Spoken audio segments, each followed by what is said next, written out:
स्वागतम। अथर्व कक्षा के विद्यार्थियों, तुम लोगों को बधाई देता हूं। और हमारे तरफ से मतलब पूर्व नलबाड़ी शिक्षा खंड के ई लर्निंग प्रोसेस में तुम लोगों को आह्वान करता हूं, स्वागत करता हूं। आज हम अथर्व कक्षा के पल्लव भाग 3 के पाठ आज पर चर्चा करेंगे। तो आज का ये विषय बहुत मनमोहक और चित्ताकर्षक है। आज इस पाठ का शीर्षक है भारत दर्शन, एक भ्रमण वृत्तांत है। बच्चों, तुम लोग जरूर जानते हो, सभी का मन घूमने के लिए तरस रहता है ना। तो सोता बच्चा जिसने मुंह से कुछ सब बात बोल नहीं पाते, उन लोग भी एकदम छोटा बच्चा चलो फू फू फू फू ऐसा करता है ना, मतलब वो लोग भी घूमने के मन करता है। तो उसी प्रकार हम हमारे जीवन में भ्रमण करने से ऐसा लाभ होता है जो पढ़ने से लिखने से जिस ज्ञान आहरण नहीं होता है, भ्रमण करने से उससे अधिक लाभ होता है। भ्रमण क्या है?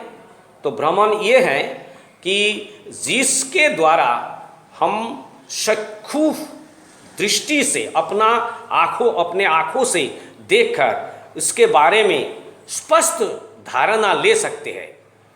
मतलब यहाँ हम इधर से उधर जाएं, वहाँ जाकर सभी चीज़ों पर हमारे ज्ञान आहरण करें, तो यही भ्रमण है।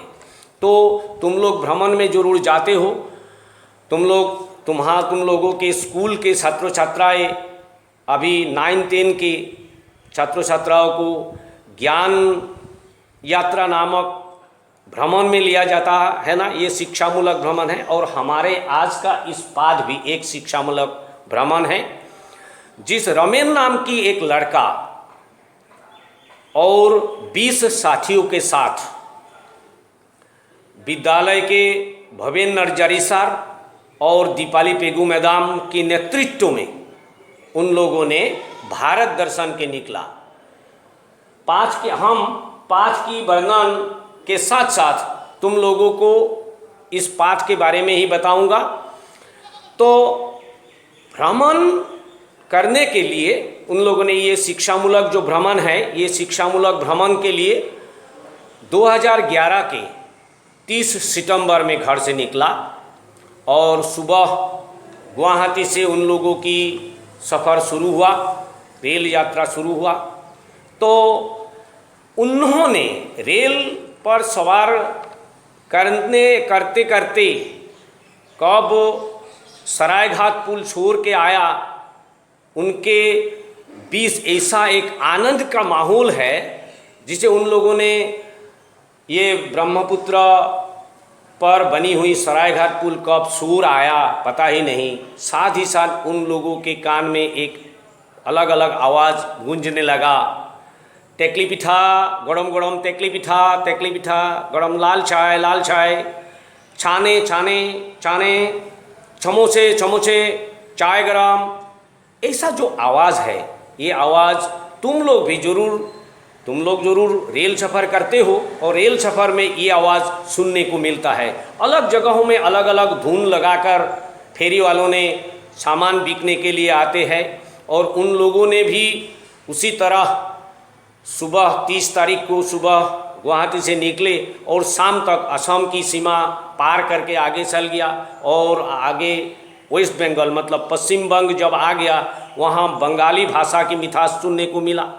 तो पूरे रात उन लोग चलते रहा रेल में और सुबह जब शोरगुल से उन लोगों की नींद खुला, तब उन लोग जाकर ये हावड़ा स्टेशन में पहुंच गया। हावड़ा भी एक बहुत विशाल स्टेशन है।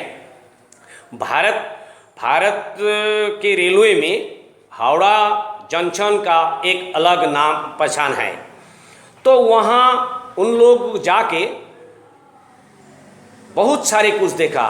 कोलकाता घूमना तो एक दिन की बात नहीं है, फिर भी समय के हिसाब से उन लोगों ने कोलकाता में सारे कुछ देखा। वहाँ उन लोगों ने अजायब घर देखा, बिरला प्लेनेटोरियम देखा, तारामंडल, बिरला तारामंडल, विक्टोरिया मेमोरियल हॉल, तो विद्यासागर सेतु, ये सब बोटानिकल गार्डन, सब कुछ वहाँ देखने के जितने ज़रूरी जगह और चीज़ें हैं उन लोगों ने तुरंत देख लिया। और उस दिन वहाँ से उन लोग, अच्छा एक बात इसमें तुम लोगों को बताना चाहूँगा कि कोलकाता को सिटी ऑफ जॉय से जाना जाता है, क्योंकि भारत के पहले बहुत ऊँचा महल कोलकाता में ही बनाया गया था, और इसीलिए वहाँ महलों की सिटी होने के कारण इसे सिटी ऑफ जॉय से जाना जाता है। तो जो ही हो, उन लोगों ने यह पहला सफ़र में कोलकाता दर्शन किया। इसके बाद कोलकाता में उन्होंने बहुत सारे कुछ देखने को मन ही रख कर बाद में आने की इच्छा व्यक्त करके उन लोगों ने उस दिन रात वहाँ से पुरी के लिए रवाना हो गई। तो पहला सफ़र में उनका दूरत्व था 968 किलोमीटर गुवाहाटी से हावड़ा। इसके बाद दूसरा सफ़र में 428 किलोमीटर की दूरी अतिक्रम करके उन लोग जा पहुंचा पुरी, भुवनेश्वर के बाद पुरी। तो पुरी में जाकर वहाँ हमारे हिंदू धर्म के 4 धाम हैं, और इस 4 धामों में एक अन्यतम धाम है जगन्नाथपुरी। तो जगन्नाथपुरी की दर्शन किया, साथ ही साथ वहाँ की सागर तीर का जितने सौंदर्य उन लोगों ने देखा। वहाँ उन लोगों ने सिल्का झील देखा, वहाँ नौकायन किया।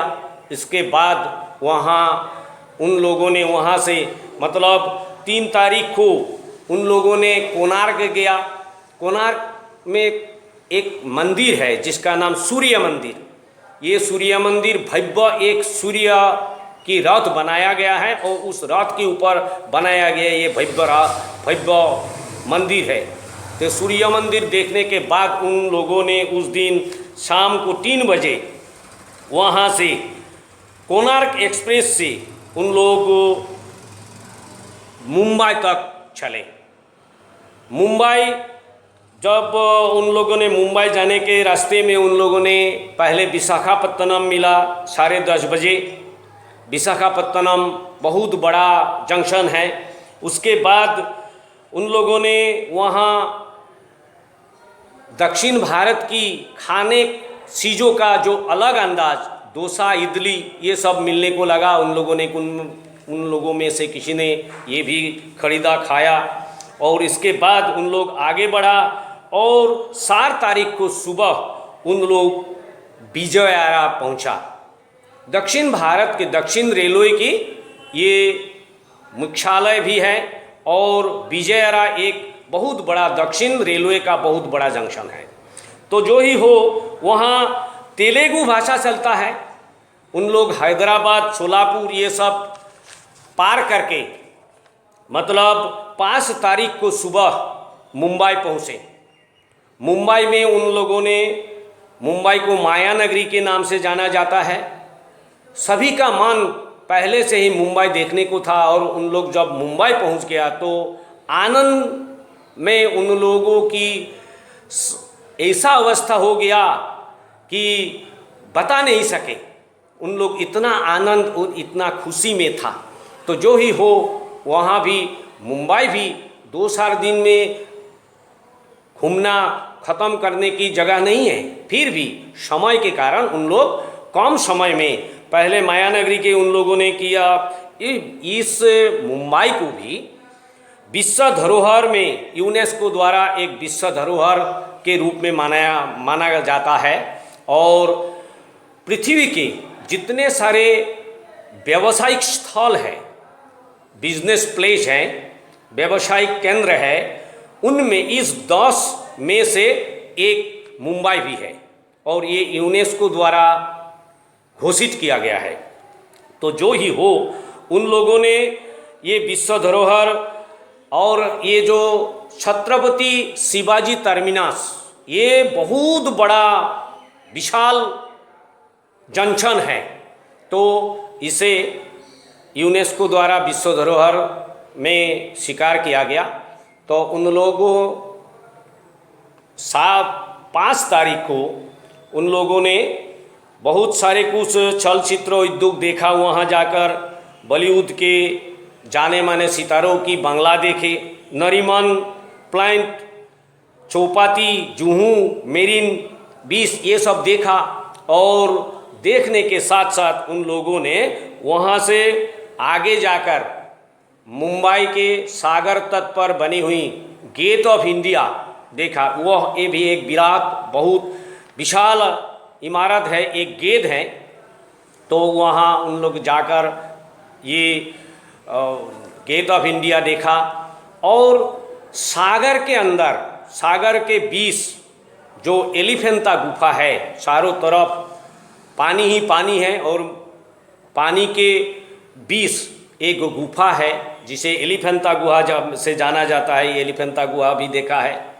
तो उसके बाद वहाँ जो ताज होटल, तुम लोग जरूर जानते हो, 2008 ईस्वी के 26 नवंबर के दिन उस ताज होटल में बहुत बड़ा संघर्ष हुआ। आतंकवादियों ने वहाँ संघर्ष फैलाया और वहाँ बहुत सारे कुछ शहीद हुए, जवान शहीद हुए। हमारे जनसाधारण का भी निधन हुआ। तो उन लोगों की स्मृति के नाम पर ताज होटल के सम्मुख में एक इमारत बनाया गया। और हमारे यहाँ से गए हुए सभी लड़काओं ने, सभी बच्चों ने, 8वीं कक्षा के विद्यार्थियों ने वहाँ उन शहीदों और मृतकों के नाम पर बंती भी जलाया, श्रद्धांजलि अर्पित किया। और उसके बाद उस दिन ही मतलब 6 तारीख को उन लोगों ने वहाँ से दिल्ली रवाना हुआ।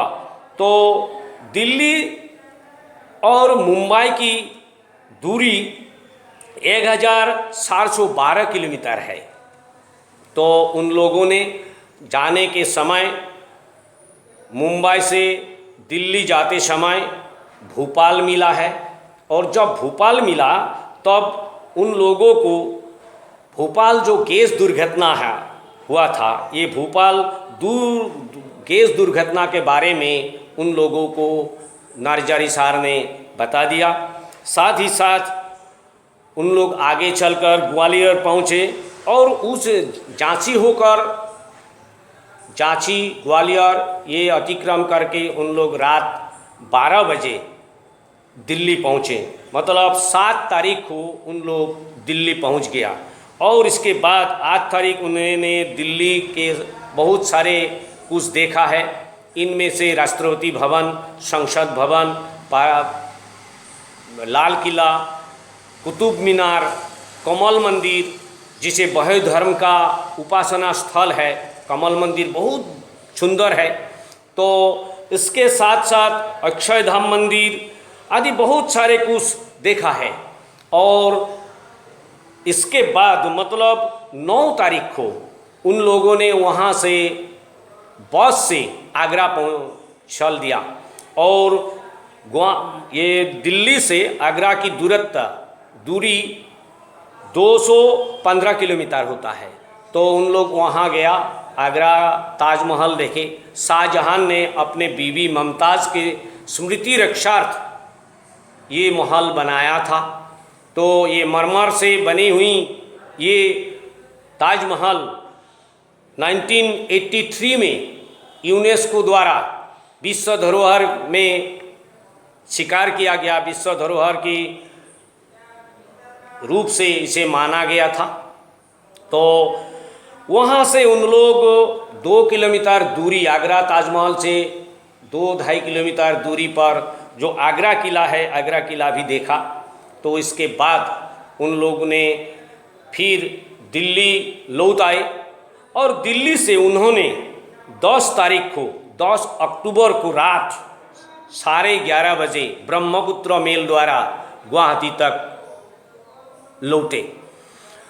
तो गुवाहाटी और दिल्ली की दूरी 1975 किलोमीटर। तो उन लोगों ने पूरे पहले गुवाहाटी से हावड़ा, हावड़ा से पुरी, पुरी से मुंबई, मुंबई से दिल्ली, दिल्ली से आगरा, आगरा से दिल्ली, दिल्ली से गुवाहाटी, कम से कम उन लोगों ने करीब 6,996 किलोमीटर दूरी सफ़र किया। तो इस सफ़र के माध्यम से उन लोगों ने बहुत सारे ज्ञान आहरण किया, वास्तविक ज्ञान आहरण किया, और साथ ही साथ तुम लोगों को भी भ्रमण करने के लिए प्रोत्साहित किया। तो इस पाठ का संवाद क्या है? इस पाठ का मूल संवाद ये है, ये रामेन नामक एक 8वीं कक्षा के विद्यार्थी के एक दिनपंजी है, और दिनपंजी की 11 दिन के एक प्रारूप है। वहाँ 10 सितंबर में शुरू हुआ उन लोगों की सफ़र, और आते आते उन लोगों ने या 10 तारीख, साढ़े 11:30 बजे, 10 तारीख को रात 11:30 बजे दिल्ली से लौटे और 12 तारीख तक गुवाहाटी आ पहुँचे। ये 11 दिन की एक दिनपंजी की प्रारूप है। तुम लोग भी इस पाठ की संवाद ये है, तुम लोग अगर डायरी पूर्व से ही लिखते हो, तुम लोग डायरी लिखे तो बहुत अच्छा है, लिखता है, और जो नहीं लिखता तो आज से शुरू करना कि डायरी लिखना हमारे लिए बहुत ज़रूरी है। और इस पाठ का मूल विषय, इस मूल पाठ का मूल संवाद ये है, तुम लोग डायरी लिखना चाहिए, और डायरी के जरिए हमारे जीवन की, बीते समय की और आने वाले समय के लिए हम सुंदर आसानी प्रस्तुत कर सकते हैं। हम हमारे स्कीम बना सकते हैं, हम अगले दिन क्या करेंगे। तो डायरी लिखने की बहुत फ़ायदा है। तुम लोग, मैं आशा करता हूँ तुम लोग ज़रूर आज से डायरी लिखना शुरू करेंगे। तो आज के लिए इतना ही, धन्यवाद।